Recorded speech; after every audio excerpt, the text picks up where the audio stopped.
அருட்பெருஞ்சோதி அருட்பெருஞ்சோதி தனிப்பெரும் கருணை அருட்பெருஞ்சோதி. எல்லா உயிர்களும் இன்புற்று வாழ்க, வள்ளல் மலரடி வாழ்க வாழ்க, கொல்லா விரதம் குவளை எல்லாம் ஓங்குக, நல்லோர் நினைத்த நலம்பெறுக, நன்றி நினைத்த எல்லோரும் வாழ்க இசைந்து.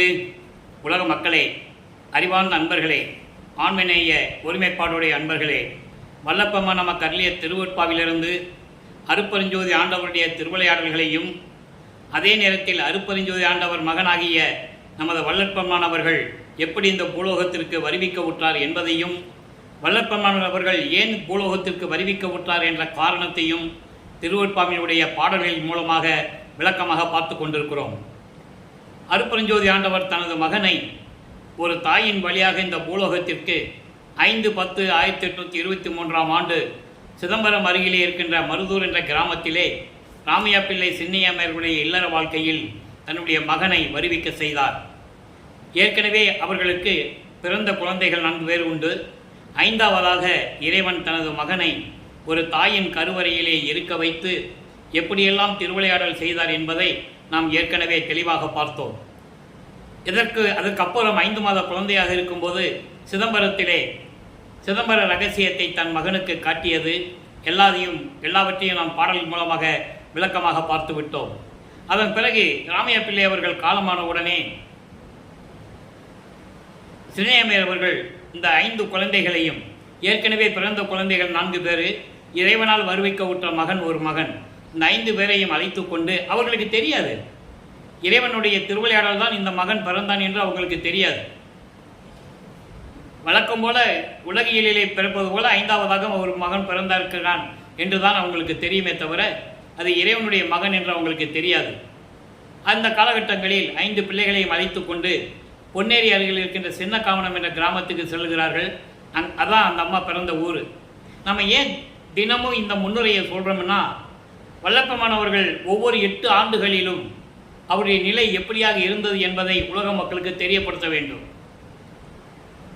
1/1/1823 ஆண்டு தொடங்கிய இறைவனுடைய திருவிளையாடல் 30/1/1874 ஆண்டுகள் வரை 51 ஆண்டுகள் இந்த திருவிளையாடல் நடந்து கொண்டிருக்கிறது.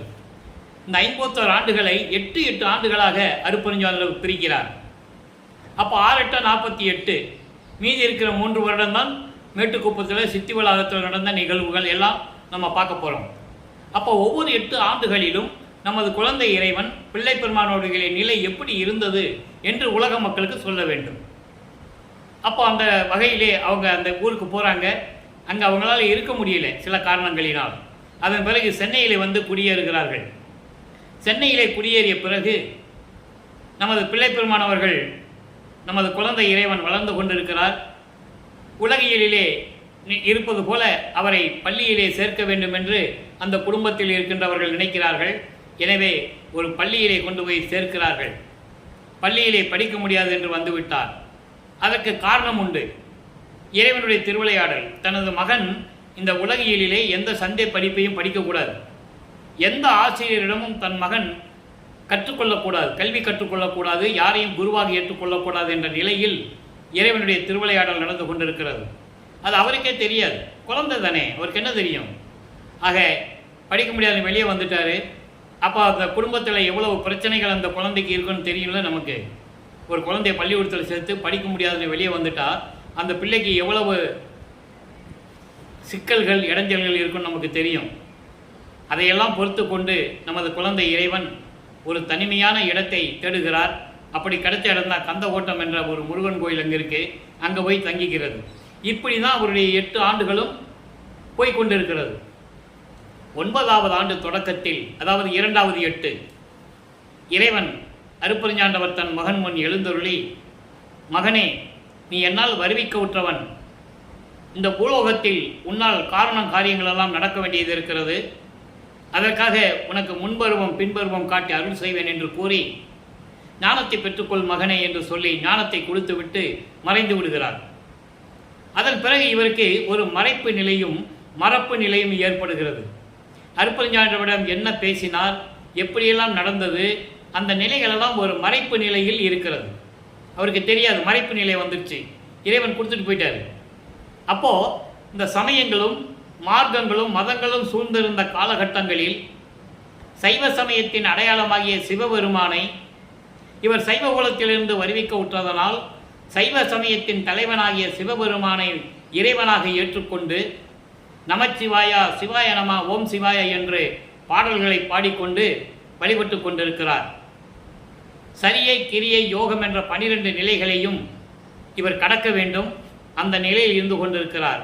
சரியை என்பது தாங்கள் கற்பனை செய்த ஒரு இறைவனை வடிவமாக நினைத்து கொண்டு உருவ வழிபாடு செய்வது. கிரியை என்பது அந்த உருவத்திற்கு வேள்வி வளர்த்து மந்திரங்களை சொல்லி வழிபடுவது, பூக்களை தூவி வழிபடுவது. அது சங்கற்ப விகற்பங்கள் ஒவ்வொரு சமயத்துக்கும் உண்டு. சைவ சமயத்துக்கு திருநீர் பூசிக்குவாங்க, மாலை போடுவாங்க, பூ போடுவாங்க, பொட்டு வைப்பாங்க, வழிபாடு செய்வாங்க. அதே மாதிரி வைஷ்ணவ சமயத்திற்கு திருமாலுக்கு என்ன பண்ணணும், நாமம் போடணும். ஒத்த நாமம் போடுவாங்க, கொண்டி நாமம், பாத நாமம், இப்படி பல வகைகள் உண்டு. அப்போ ஒவ்வொரு சமயத்துக்கும், ஒவ்வொரு மார்க்கத்திற்கும், ஒவ்வொரு மதத்திற்கும் வேறுபாடுகள் உண்டு. நமது பிள்ளை பெருமானவர்கள் நமது பின்னாளில் மக்களால் வள்ளல் அருட்பிரகாச வள்ளலார் என்று அழைக்கப்பட்டார். அதனால தான் வள்ளலார் என்ற பெயர் நிலைத்து விட்டது. அருட்பெருஞ்சோதி தன் மகனுக்கு வைத்த பெயர் செல்வப்பிள்ளை. நல்லா கவனிச்சுக்கணும். உலகியலிலே வைத்த பெயர் ராமலிங்கம். எல்லாருமே ராமலிங்கம் சொன்னால் தெரியும், வள்ளலார்னு சொன்னால் தெரியும். செல்வப்பிள்ளை என்று சொன்னால் யாருக்கும் தெரியாது. ஆனால் இறைவன் தனக்கு பேர் வச்சதை பிள்ளைப்பெருமானவர்கள் தெளிவாக அருளியிருக்கிறார்கள். எனது தந்தை எனக்கு செல்வப்பிள்ளை என்று பெயரிட்டு வளர்த்தார் என்று கூறுகிறார். நல்லா புரிஞ்சுக்கணும். அதனால தான் நான் பிள்ளை பெருமான் என்று கூறுவதுண்டு. பிள்ளை பெருமானவர்கள் ஞானத்தை பெற்ற பிறகு 9வது ஆண்டிலிருந்து 12 ஆண்டுகளுக்குள் இப்போ அவருக்கு இறைவனுடைய மகன் தெரியும், வெளியே யாருக்கையும் சொல்ல முடியாது, சிவபெருமானை வழிபட்டு கொண்டிருக்கிறார். அப்போ 1ஆம் திருமுறை உருவாகிறது. 8 பதியங்கள், 712 பாடல்கள். இதுவரை திருவருள் முறையீடு, வடிவுடை மாணிக்கமலை பதிகத்தினுடைய பாடல்களை எல்லாம் அருட்பெருஞ்சோதி ஆண்டவருடைய திருவிளையாடல் என்ற பதிவுகளிலே 400 பதிவுகளிலே நாம் பார்த்து விட்டோம், பதிவு செய்து விட்டோம். நீங்கள் பார்த்திருப்பீர்கள். பார்க்கவில்லை என்றாலும் நமது யூடியூப் சேனலில் போய் நீங்கள் பார்த்துக்கலாம். சிவநேச வெண்பா என்ற பதிகத்தில் இருக்கின்ற பாடலுடைய விளக்கங்களை பார்த்து கொண்டிருக்கிறோம். மொத்தம் 100 பாடல்கள். இதுவரை 77 பாடலுடைய விளக்கத்தை பார்த்து விட்டோம். இன்று 78வது பாடல். 16 ஆண்டுகளுக்குள் 1824ஆம் ஆண்டிலிருந்து 1840 ஆண்டுகள் வரை, இந்த 16 ஆண்டுகள் வரையிலும் நமது பிள்ளை பெருமானுடைய நிலை எப்படி இருந்தது, அதுக்கப்புறம் ஒவ்வொரு 8 ஆண்டுகளிலும் அவர் எப்படி இருந்தார் என்பதை நம்ம பார்க்க போகிறோம். ஏற்கனவே அருட்பெருஞ்சாண்டவர திருவிளையாடலை நம்ம பார்த்துருக்கோம். இன்னும் நிறைய விளக்கங்கள் சொல்ல வேண்டியது இருக்குது. இது ஒரு வருஷத்துலேயோ ஒரு மாதத்துலேயோ சொல்ல முடியாது. அதனால தான் 5 வருஷமாக சொல்லிக்கிட்டு இருக்கேன். இன்னும் 3 வருஷம் சொல்ல வேண்டியது இருக்குது, இன்னும் பாக்கி இருக்குது. அவ்வளவு விளக்கங்கள் திருவருட்பாவில் இருக்குது. ஆக இந்த 16 ஆண்டுகள் வரைக்கும் எப்படி இருந்தார் என்பதை பார்த்து கொண்டிருக்கிறோம். முதல்ல 9வது ஆண்டிலிருந்து 12 ஆண்டுகளுக்குள் எப்படி இருந்தார், சிவபெருமானை பற்றி பாடுகிறார். சிவநேச வெண்பா இன்னைக்கு 78வது பாடல். எவ்வேளையோ வரும் கூற்று எம்மால் என்று எண்ணுகின்ற அவ்வேளை தோறும் அழுங்கு உற்றேன். அற்புதமான பாடல். ஏன்னா இந்த பிரபஞ்சம் தோன்றிய காலத்திலிருந்து எத்தனையோ முனிவர்கள், ரிஷிகள், சமயக்குறவர்கள் எத்தனையோ பேர் தோன்றினார்கள். சமய வழிபாடுகளை மேற்கொண்டு அவர்களுக்கு ஏற்றபடி தலைவர்களை ஏற்றுக்கொண்டு, சைவத்தில் இருந்தவர்கள் சிவபெருமானை ஏற்றுக்கொண்டார்கள், கௌபார சமயத்தை சேர்ந்தவர்கள் முருகனை ஏற்றுக்கொண்டார்கள், காணாபத்திய சமயத்தை சேர்ந்தவர்கள் விநாயகனை ஏற்றுக்கொண்டார்கள், சாத்தம் அம்மையை ஏற்றுக்கொண்டார்கள், சௌரம் சூரியனை வழிபட்டார்கள், வைஷ்ணவர்கள் ஆழ்வார்கள் திருமாலை ஏற்றுக்கொண்டார்கள். இப்படி ஒவ்வொரு சமயங்களுக்கும் தலைவர்கள் உண்டு. அதே போலதான் இவர் சிவபெருமானை ஏற்றுக்கொண்டு சொல்லுகிறார். அதாவது எந்த வேளையில் நமக்கு மரணம் வரும்னு நமக்கு தெரியாது. நல்ல கவனிக்கணும். அப்போ அந்த வேலை எப்போ வருமோன்னு நம்ம பயந்துகிட்டு இருக்கிறோம். அதே போல வளர்ப்புமான் கூறுகிறார், நான் எப்போ இந்த மரணம் வருமோன்னு எனக்கு தெரியல, ஆனால் அந்த வேலை எப்போ வரும்னு நான் வருந்தி கொண்டிருக்கிறேன், துன்பப்பட்டு கொண்டிருக்கிறேன். அந்த வேளையில் செவ்வேலை மிக்க அளித்தோய் நின் கடல்கால் வீரத்தை எண்ணுந்தோறும் எக்களைத்து வாழுகின்றேன் நான் எக்களத்து வாழ்கின்றேன் ஞான். அப்போது மரணம் எப்போ வரும்னு நமக்கு தெரியாது. ஆனால் அது வந்துட்டா என்ன ஆகுமோன்னு, அந்த நேரம் எப்படி இருக்கும் அப்படின்னு நான் துன்பப்பட்டு கொண்டிருக்கிறேன்.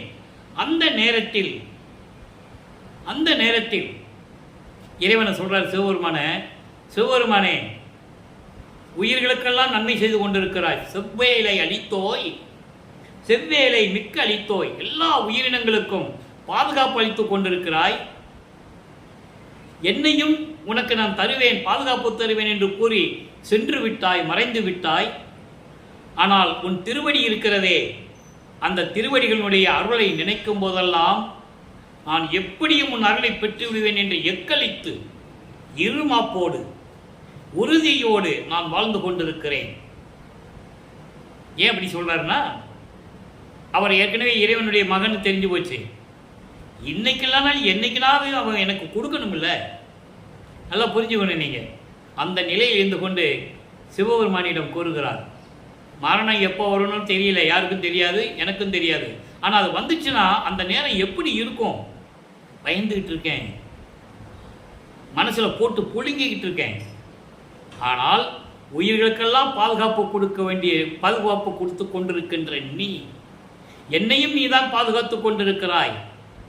ஆனால் உன்னுடைய திருவடியின் காப்பு அணிந்த திருவடி, அதான் சொல்கிறேன், நின் கழல் கால் வீரத்தை எண்ணுகின்ற உன்னுடைய காப்பு அணிந்த திருவடி இருக்கிறதே, அந்த திருவடியின் அருளை பற்றி நான் நினைத்து கொண்டிருக்கும் போது எண்ணுகின்ற எக்களித்து வாழ்கின்றேன். நான் இருமாப்போடு உறுதியோடு நான் வாழ்ந்து கொண்டிருக்கிறேன். எனவே விரைவில் வந்து நீ எனக்கு அருள வேண்டும் என்ற நிலையில் இந்த பாடலை நமக்கு அருளியிருக்கிறார்கள். ஆக 9வது ஆண்டிலிருந்து 12 ஆண்டுகளுக்குள் 1ஆம் திருமுறை உருவாயிடுச்சு. இப்போ 13வது ஆண்டு தொடக்கத்தில் இறைவனிடமிருந்து அருளை அதாவது ஞானத்தை பெற்ற பிறகு, ஞானத்தை மட்டும்தான் பெற்றார், மெஞ்ஞானம் பெறவில்லை. நல்லா கவனிச்சுக்கிட்டே வரணும். ஏனால் சமயங்களையும் மதங்களையும் மார்க்கங்களையும் சேர்ந்த முனிவர்களும் ரிஷிகளும் யாராக இருந்தாலும் சரி, சமயக்குறவர்கள் யாராக இருந்தாலும் சரி, ஞானத்தை பெற்றார்கள், இறைவனை பற்றி பாடினார்கள், முத்தி அடைந்தார்கள், ஜீவ சமாதி அடைந்தார்கள். அதோடு அவங்க வேலை முடிஞ்சு போச்சு. கர்ம சித்தி யோக சித்தியோட போயிட்டாங்க. ஞான சித்தி பெற்றது யார்? வல்லப்பமான ஒருவர் தான் என்பதை நாம் பார்த்து கொண்டிருக்கிறோம். அதை நீங்கள் நல்லா கவனிச்சுக்கிட்டே வரணும். அப்போது இந்த நிலையில் இருக்கும்போது ஞானத்தை பெற்ற பிறகு 13வது ஆண்டில் அவர் மனம் அவரை திருவொற்றியூருக்கு போக சொல்லுகிறது. மனம் உந்துகிறது, மனம் தள்ளுது, போன்னு. அப்போ அங்கே இறைவனுடைய திருவிளையாடல் நடக்குது. மனதை தூண்டி விடுகிறார், மகனுடைய மனதை தூண்டி விடுகிறார். இவர் திருவொற்றியூர் செல்லுகிறார். 13வது வயதில் நமது பிள்ளை பெருமான் அவர்கள் 13வது ஆண்டில் கால் வலிக்க நமது குழந்தை இறைவன், நல்லா கவனிச்சுட்டே வரணும், உடம்பு புல்லரிக்கும் அவர் பற்றி பேசும்போது. அப்படிப்பட்ட ஒரு இறைவனுடைய மகன் அவர். ஆனால் உலகிலே சொன்னதெல்லாம் எல்லாமே உண்மைக்கு புறம்பாக சொன்னார்கள். அதை மக்கள் நம்பினார்கள். அப்படி அல்ல. 13வது ஆண்டில் கால் வலிக்க நடந்து செல்லுகிறார். எத்தனையோ புராணங்களில் சொன்னார்கள், அங்கெல்லாம் போய் கால் வலிக்க போய் நடந்து போனாங்க, செஞ்சாங்க அப்படின்னு. ஆனால் வல்லற்பமனை பற்றி யாரும் சொன்னதில்லை. திருவருட்பாவின் பாடலின் மூலமாக இறைவனுடைய தயவாலயம் கருணையாலையும் இந்த வள்ளலார் ஊழியன் உங்களுக்கு இந்த விளக்கத்தை கொடுத்து கொண்டிருக்கிறேன். ஆக இந்த நிலையில் இருக்கும்போது 13வது ஆண்டில் திருவொற்றியூர் செல்லுகிறார். அங்கே இறைவனை பற்றி பாடுகிறார். மனதிடம் எப்படி சொல்லுகிறார்? காமம், லோபம், குரோதம், மோகம், மதம், ஆச்சரியம், இந்த பிண்ட துரிசைகளை நீக்க வேண்டும். அப்போதான் நமது மனம் ஒரு நிலையில் இருக்கும் என்ற நிலையில் இந்த பாடலை நமக்கு அருளியிருக்கிறார்கள். ஏற்கனவே நாம் காமத்தை பார்த்தோம், குரோதத்தை பார்த்தோம், இன்று லோபத்தை பார்த்து கொண்டிருக்கிறோம். லோபம் என்பது கடும் பற்று. கடும் பற்று என்பது ஒரு பொருள் மேல் நாம் அதிக பற்று வைப்பது. அது எவ்வளவு பெரிய துன்பத்தையும் துயரத்தையும் கொடுக்கும் என்பதை இந்த பாடலிலே நமக்கு அருளியிருக்கிறார்கள். நல்லா கவனிங்க. சார்ந்த லோபமாம் தயையிலே ஏடா தாழ்ந்து இறப்பவர் நமக்கு அணு அதனுள் ஈர்ந்த ஒன்றினை ஈயவும் ஒட்டாய். மனதிடம் சொல்லுகிறார். ஏன்னா முதலில் மனதை அடக்க வேண்டும். ஒரு ஆணுக்கோ பெண்ணுக்கோ 16 ஆண்டுகள் நிறைவடையும் போது அங்கே மனம் எப்படி ஒரு நிலையில் இருக்காது. இது உலகியலிலே நாம் பார்த்த அனுபவங்கள். அதே போன்று அந்த மனதை எப்படி அடக்க வேண்டும் என்று கூறுகிறார். காமம் லோபத்தை கடும் பற்ற எப்படி அடக்க வேண்டும்? சோர்ந்திடாது நான் துய்யவும் செய்யாய், சுகமில்லாத நீ தூர நில், இன்றே போர்ந்த ஒற்றியூர் சிவன் அருள் வாளால் உன்னை வெட்டுவள் உண்மை என்று உணரே. இது பாடல். இப்போ அந்த பாடலுடைய விளக்கம் பாருங்க. ஒரு மனிதனுக்கு கடும் பற்று வந்துச்சுன்னா, மண்ணாசை, பெண்ணாசை, பொன்னாசை போன்ற ஆசைகள் மேல் கடும் பற்று வந்து விட்டால் அதனுடைய துன்பங்கள், துயரங்கள் ஒரு மனிதனை எப்படி வந்து சேரும் என்பதை இந்த பாடலின் மூலமாக மனதிடம் சொல்லுகிறார். மனமே, நீ கடும் பற்றை தழுவிக்கொண்டு அதை சார்ந்து கொண்டு தயவோடு இல்லையடா, இரக்கத்தோடு தயவோடு இருக்கணும். தயவே இல்லையே உனக்கு. கடும் பற்றை சுமந்து கொண்டு நீ தயவோடு இல்லையே. அப்போ ஏழை எளிய மக்கள், எளியவர்கள், யாகசம் செய்கின்றவர்கள், அதாவது பிச்சை எடுப்பவர்களுக்கு அணுவில் அணுகூட கிள்ளி எடுத்து தர்மம் செய்யவும் விடமாட்டாய். நான் நினைச்சா கூட நீ விடமாட்டேன்னு சொல்கிறார். ஏன்னா மனதை பற்றி சொல்லுகிறார். நம்ம யாருக்காவது உதவி செய்யணும்னு நினைப்போம், நினைக்கும் போதே செஞ்சிடணும். ஒரு நிமிஷம் தாமதமானாலும் நம்ம மனம் மாறிடும். அதை இங்கே குறிப்பிடுகிறார். அப்போ ஏழை எளியவர்களுக்கும் சரி, இல்லாதவர்களுக்கும், பிச்சை எடுப்பவர்களுக்கும் நான் தர்மம் செய்யணும்னு நினைச்சா கூட நீ செய்ய விட மாட்டாய். நீயும் ஒரு அணுவளவு கூட கிள்ளி எடுத்து கூட செய்ய மாட்டேன்ற, என்னையும் செய்ய விட மாட்டாய். ஆக பிச்சை எடுப்பவர்களின் விருப்பத்திற்கு ஏற்றபடி தயக்கம் இல்லாமல் நான் உதவி செய்யவும் விடமாட்டேங்கிறேன், நல்லது செய்யவும் விடமாட்டாய். எந்தவித உபயோகமும் இல்லாத நீ என்னை விட்டு தூரமாக போயிடு. உன் சாகாசமே எனக்கு வேண்டாம், உன் நட்பு வேண்டாம், உன் உறவு வேண்டாம், உன் சாகவசம் வேண்டாம், நீ போயிடு. அப்படி இல்லை என்றால் திருவொற்றியூரில் இருக்கின்ற சிவனுடைய அருளை பெற்றுக்கொண்டு அந்த அருள் என்னும் வாளால் உன்னை வீழ்த்தி அழித்து விடுவேன். இது சத்தியம் என்று நீ உண்மை என்று நீ உணர்ந்து கொள்ள வேண்டும் என்று கூறுகிறார். இப்போ உங்களுக்கு புரிஞ்சிருக்குன்னு நினைக்கிறேன். அதாவது பிள்ளைப்பழவர்கள் 16 ஆண்டுகள் அந்த காலகட்டங்களில் அவருடைய நிலை இது. இறைவனிலிருந்து வேண்டி வேண்டி அருளை பெற வேண்டும் என்று நினைக்கிறார். ஆனால் அருள் கிடைக்கவில்லை. திருமுல்லை வாயில் சொல்லுகிறார். ஏற்கனவே அந்த பதிகளுக்கு பாடலாம் நம்ம பார்த்துட்டோம். இருந்தாலும் ஒரு சில விளக்கங்களை கொஞ்சம் சுருக்கமாக சொல்ல வேண்டியது இருக்கிறது, உங்களுக்கு புரியணும். இங்கே திருவொற்றியூரில் அருள் கிடைக்கலன்னு திருமுல்லை வாயில் போகிறார். அங்கேயும் அங்கே இருக்கிற சிவபெருமன் பெயர் மாசிலாமணி. மனம் உருகி பாடுவார். அருள் கிடைக்காது, கொடுக்க முடியாது. ஏன்னா இன்னும் ஆண்டுகள் இருக்குது. தனது மகன் சைவ சமயத்தை சார்ந்து இருக்க வேண்டும். அந்த சைவ சமயத்தில் கூறிய சங்கற்ப விகற்பங்களை மேற்கொண்டு இருக்க வேண்டும். சங்கற்ப விகற்பங்கள் என்பது சைவ சமயத்தில் இருக்கின்ற பழக்க வழக்கங்கள், குறியீடுகள். சைவ சமயத்தின் குறியீடாகிய திருநூரை பூசிக்கொள்வது, உத்தராட்ச மாலையை போட்டுக்கொள்வது, இந்த நிலைகளெல்லாம் சைவ சமயத்தில் உண்டு. அதே போல தனது மகனும் இருக்க வேண்டும். ஏன்னா அப்படி இருந்தால்தான் பிற்காலத்தில் தன் மகனுக்கு சுத்த சன்மார்க்கத்தை கொடுக்கும்போது இது தேவையில்லை என்று உலக மக்களுக்கு சொல்ல வேண்டும். அப்போ இவர் சைவ சமயத்தில் இருக்கிற வரைக்கும் அவர் எந்த விதமான அருளை பெறவில்லை என்ற உண்மையை அவர் சொல்ல வேண்டும் உலக மக்களுக்கு. அதைதான் மேட்டுக்குப்பத்திலே சுத்த சன்மார்க்க கொடி கட்டி தேருபதேசம் செய்யும்போது கூறுகிறார். நான் சைவ சமயத்தில் எவ்வளவு பற்று கொண்டிருந்தேன் என்பது எல்லாருக்கும் தெரியும். அப்போ எனக்கு எந்த விதமான பலனும் இல்லை. சுத்த சன்மார்க்கத்தில் நான் சேர்ந்த பிறகுதான் எனக்கு எல்லா பலனும் கிடைத்தது. ஏறா நிலைமிசை ஏறினேன் என்று கூறுவார். அப்போ உண்மையான விளக்க கடவுள் அருட்பெருஞ்சோதி ஆண்டவர், இயற்கை உண்மை விளக்க கடவுள் அருட்பெருஞ்சோதி ஆண்டவர் என்று கூறுவார். சைவ சமயத்தில் இருக்கும்போது சிவபெருமான் என்று கூறுவார். சிவபெருமான் என்று சொல்லுவார், தியாகராஜ பெருமான் என்று சொல்லுவார், நடராஜன் என்று சொல்லுவார், சொக்கநாதன் என்று சொல்லுவார், எல்லா பேரும் சொல்லுவார். ஆனால் சுத்த சன்மார்க்கத்திற்கு ஒரே இறைவன் அருட்பெருஞ்சோதி ஆண்டவர் என்ற நிலையை சுத்த சன்மார்க்கத்தை பெற்ற பிறகு கூறுவார் என்பதை இப்போ நம்ம பாடல் மூலமாக பார்த்து கொண்டிருக்கிறோம். நமது பிள்ளை பெருமான் அவர்கள் 16 ஆண்டுகள் வரை அவருடைய நிலை எப்படி இருந்தது? யார் சொன்னது? உலக மக்களுக்கு யாருமே சொல்லலையே. அவரை பற்றி பேசும்போது ஒரு குறிப்பிட்ட ஒரு கதை மாதிரி ஒரு பொதுப்படையாக பேசினாங்க. திருவொற்றியூர் போவார், பாடுவார், வருவார், போவார். அதுக்கப்புறம் அங்கே சென்னையில் கல்யாணம் பண்ணார், பொண்டாட்டியை விட்டுட்டு இங்கே வந்துட்டார், கருமொழியில் இருந்தார். அதுக்கப்புறம் தர்மசாலையை அமைச்சார், அதுக்கப்புறம் மேட்டுக்குப்பம் போனார், கதவை சாத்திட்டு உள்ளே போயிட்டு மறைஞ்சிட்டார். இப்படி ஒரு பொதுப்படையான ஒரு விளக்கத்தை தான் சொன்னார்களே தவிர அவர் இறைவனுடைய மகன், இறைவனாக வருவிக்க உற்றவர், அவர் ஏன் சைவ சமயத்தில் இருந்தார், சமய நெறிகளை ஏன் பின்பற்றி கொண்டிருந்தார், ஏன் மற்ற தலைவர்களை பற்றி பாடினார், அதன் பிறகு ஏன் இது வேண்டாம் என்று சொன்னார், சுத்த சன்மார்க்கத்தின் நிலை என்ன என்பதையெல்லாம் மக்களுக்கு விளக்கமாக சொல்ல வேண்டும். அதான் மக்களுக்கு தெரியும். அதை சொல்லாமல் மூடி மறைத்து விட்டார்கள் என்பதுதான் சத்தியம், அதுதான் உண்மை.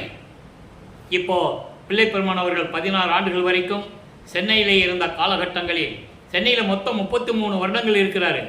நல்லா புரிஞ்சுக்கணும். 4×8 = 32, 4 8கள் முடிகிற வரைக்கும் அங்கே தான் இருக்கிறார்.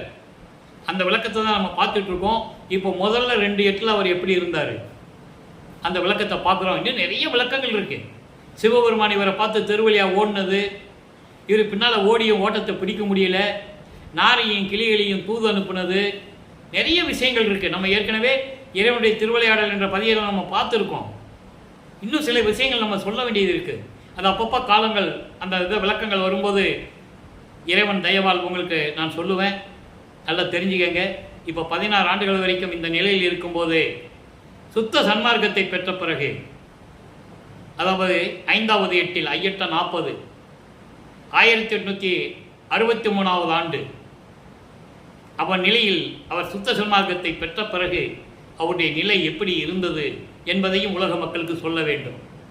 சைவ சமயத்தில் இருக்கும்போது, சமயங்களை சார்ந்து இருக்கும்போது, சிவபெருமானை வழிபட்டு கொண்டு வரும்போது அவருடைய நிலை எப்படி இருந்தது, சுத்த சன்மார்க்கத்தை பெற்ற பிறகு, அருட்பெருஞ்சோதி ஆண்டவர்களுடைய அருளை பெற்ற பிறகு ஆரம்ப கட்டங்களில் எப்படி 16 வயசில் இருக்கிறத நம்ம பார்த்தோமோ, அதே போல சுத்த சன்மார்க்கத்தை பெற்ற பிறகு ஆரம்ப கட்டங்களில் அவருடைய நிலை எப்படி இருந்தது என்பதை 6ஆம் திருமுறையிலிருந்து பதிகம் 24 வாதனை கழிவு என்ற பதியத்தில் இந்த பாடலை நம்ம பார்த்துட்டு இருக்கோம். ஏன்னா இதுக்கும் அதுக்கும் தொடர்பு இருக்கு. 16 ஆண்டுகள் வரைக்கும் இருந்த சிவபெருமானை பற்றி பாடுகின்ற காலகட்டங்களில் அவருடைய நிலை எப்படி இருந்தது, சுத்த சன்மார்க்கத்தை பெற்ற பிறகு அவருடைய நிலை எப்படி இருந்தது மக்களுக்கு சொல்லணும். இது ஆரம்ப ஸ்டேஜ் இது. அதனால தான் வாதனை கழிவு என்ற பதிகத்தில் இந்த விளக்கத்தை பார்க்க போகிறோம். வாதனை கழிவு என்பது துன்பங்களையும் துயரங்களையும் நீக்க வேண்டும்.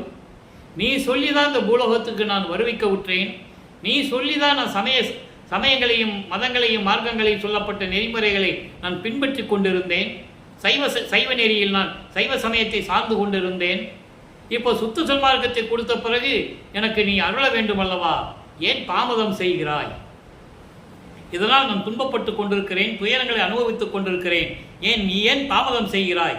விரைவில் வந்து எனக்கு அருள வேண்டும் என்ற நிலையில் இந்த பதிகத்தில் இருக்கின்ற பாடலுடைய விளக்கங்களை பார்த்து கொண்டிருக்கிறோம்.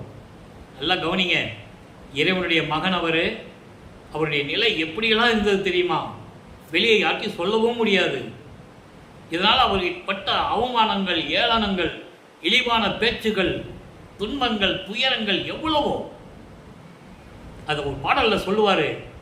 அன்பர்களே, நான் சுருக்கமாக சொல்லிதான் முடிக்க வேண்டும் நினைக்கிறேன். ஆனால் விளக்கங்கள் வரும்போது ஒன்று சொன்னாதான் மக்களுக்கு புரியும் என்ற நிலையில் கொஞ்சம் நேரம் கூடுதலாக செலவாகிறது. அதை நீங்கள் நல்லா புரிஞ்சுக்கணும். நான் வேணுமென்று செய்வதில்லை. ஆனால் இறைவன் கொடுத்த விளக்கத்தை உள்ளத்திலிருந்து சொல்லாமல் என்னால் இருக்கவும் முடியவில்லை. அப்போ அந்த 12 வயசுக்கு அப்புறம், அந்த 12 ஆண்டுகளுக்கு பிறகு அவர் பட்ட துன்பத்தை எங்கே வந்து சொல்லுவார்? 6ஆம் திருமுறையில் வந்து சொல்லுவார். 112வது பதிகத்திலே மெய்யருள் வியப்பில் சொல்லுவார். 12 ஆண்டு தொடங்கி இற்றைய பகல் வரை இந்த படியில் நான் பட்ட பாடு என்று சொல்லுவார். இந்த படி என்பது இந்த மண்ணுலகத்தில் எப்படியெல்லாம் நீ என்ன திருவிளையாடல் செஞ்ச, எப்படியெல்லாம் அந்த துன்பங்களையும் துயரங்களையும் அனுபவித்துன்னு சொல்லுவார். அந்த நிலையை இந்த பாடலில் சொல்லுகிறார். வாதனை கழிவு, துன்பங்களையும் துயரங்களையும் சுமந்து கொண்டிருக்கிறேன், நீ வந்து எனக்கு அருள வேண்டாமா? இது உன் அருளுக்கு அழகா? ஒரு தந்தைக்கு அழகா? எது அங்கே சொல்லுவார். சமயங்களில் இருக்கும்போது திருமுல்லை வாயிலில் சொல்லுவார் மாசிலாமணி கிட்ட, உன் மகன் சொல்லிட்டு நீ வாட்டுக்கு வந்துட்ட, நான் கால் வலிக்க நடந்து வந்துட்டு இருக்கேன், என்ன மகனே எப்படி இருக்க, கால் வலிக்குதாடா மகனே அப்படின்னு ஒரு வார்த்தை நீ கேட்கறது இல்லை, ஊமை மாதிரி நின்றுட்டு இருக்க அப்படின்னு கேட்பார். அதாவது திருவள்ளி தாயத்துக்கு போகும்போது அங்கே கேட்பாரு, யாரை ஏமாத்துறதுக்கு நீ கந்த துணி கட்டிகிட்டு இருக்க, எனக்கு ஒரு கந்த துணி கட்டுக்கூட, நானும் கட்டிட்டு நிற்கிறேன், இந்த உலகத்தில் இருக்கவங்களாம் சொல்லட்டும், பெத்த பிள்ளைய தெருவில் விட்டுட்டான்னு சொல்லட்டும், இதுக்கு தானே நான் பூலோகத்துக்கு போக முடியாதுன்னு சொன்னேன், நீ தானே அனுப்பி வச்ச, இப்போ பெத்த பிள்ளையை தெருவில் விட்டுட்டேன்னு சொல்லி உலக மக்கள்லாம் உன்னை வந்து இழிவாக பேசுவாங்களே, இது உனக்கு தேவையா, என் தந்தைக்கு அந்த பழிச்சொல் தேவையா, அதனால் விரைவில் வந்து எனக்கு அருள வேண்டும் என்று கூறுகிறேன் என்றெல்லாம் கேட்பார். அதே நிலையை சுத்த சன்மார்க்கத்தை பெற்ற பிறகு அவருடைய தந்தை அருப்பஞ்செய்தி ஆண்டவரன் எப்படி கூறுகிறார். இதான் இந்த விளக்கத்தை தான் உங்களுக்கு சொல்லணுங்கிறதுக்காக தான் நம்ம விரிவுபடுத்தி சொல்கிறது.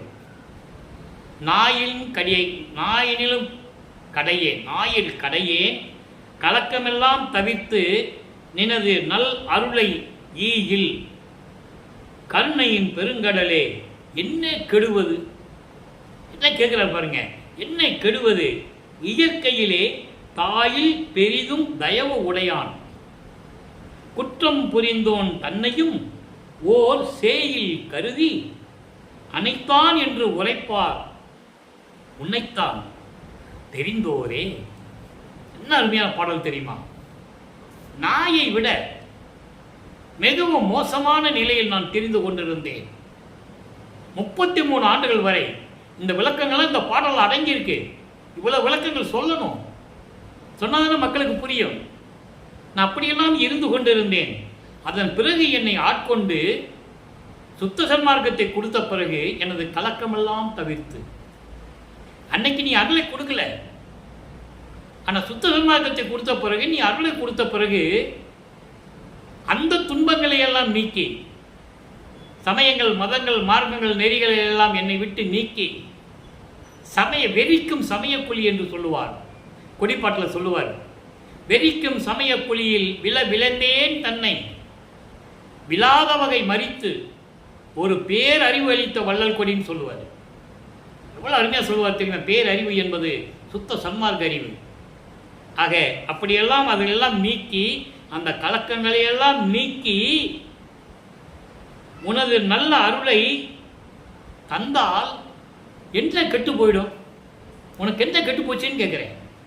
எவ்வளவோ வச்சிருக்கேன், நான் உன் மகன் தானே கேட்குறேன், எவ்வளவோ வச்சிருக்கேன், உன் மகன் தானே கேட்குறேன், இதெல்லாம் கொடுத்தா என்ன என்ன கெட்டு போச்சு உனக்கு அப்படின்னு கேட்குறாரு. அப்பா அவர் கேட்குறாரு, கேட்டாரா, கெட்டு போச்சு, இயற்கையிலே தாயிலும் பெரிதும் உடையும் சொல்லிட்டாரா. இயற்கையின் உண்மை விளக்க கடவுளாகிய நீ, அருட்பெருஞ்சோதி ஆண்டவராகிய நீ, தாயின் அன்பை விட நீ பெரியவன். உலகத்திலேயே பிரபஞ்சத்திலேயே பெரியது ஒரு தாயினுடைய அன்பு தான். அப்படி தாயினுடைய அன்பை விட பெரியவன் நீ. ஏனென்றால் ஒரு பாட்டில் சொல்லுவாரு,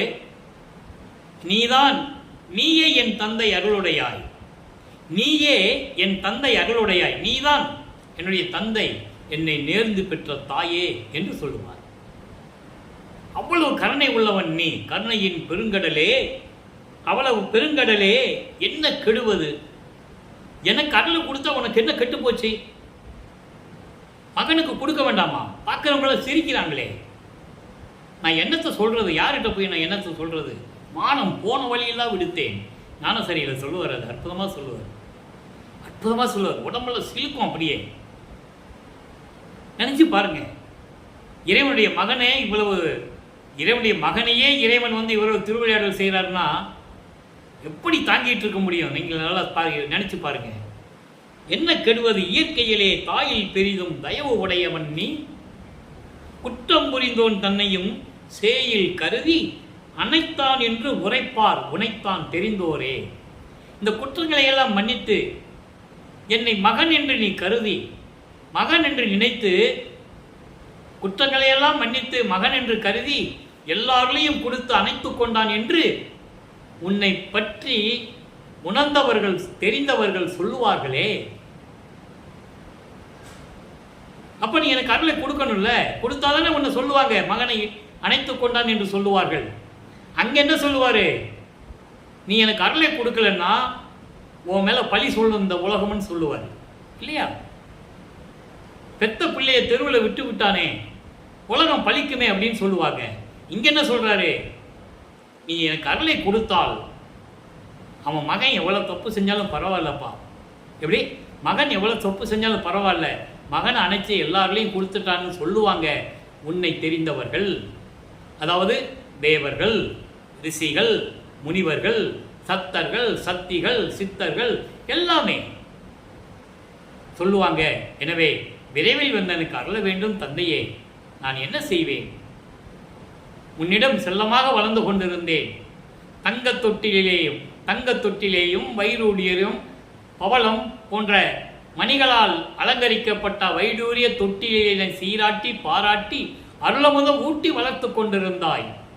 அப்படிப்பட்ட என்னை இந்த பூலோகத்தில் ஒரு செவிலித்தாயிடம் ஒப்படைத்து, தெளிவா பாடல சொல்வார், செவிலித்தாயிடம் ஒப்படைத்தாய். அவள் என்ன செய்தால் தெரியுமா?